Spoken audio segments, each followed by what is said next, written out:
अस्सलाम वालेकुम dear students, as you know that I am Sumair Raslan, I am lecturer in English. आज मैं आपको एक ईडियम के बारे में बताऊंगा। वो ईडियम है ट्रू कॉलिंग। अब सवाल ये पैदा होता है कि ट्रू कॉलिंग का मतलब क्या होता है।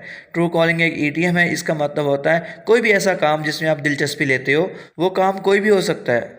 वो आपकी जॉब भी हो सकती है, आपका प्रोफेशन हो सकता है, आपकी वोकेशन हो सकती है। इन सब का एक ही मतलब है, प्रोफेशन का, वोकेशन का, जॉब का, इन सब का एक ही मतलब है। वो आपकी हॉबी भी हो सकती है।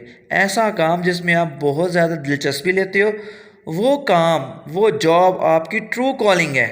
वो जॉब आपकी ट्रू कॉलिंग कहलाती है। अगर आपने इसका सेंटेंस बनाना हो तो आप बना सकते हो। आप कह सकते हो, teaching English is my true calling. If you take interest in gardening, then you can say that gardening is my true calling. If you take interest in writing, then you can say that writing is my true calling.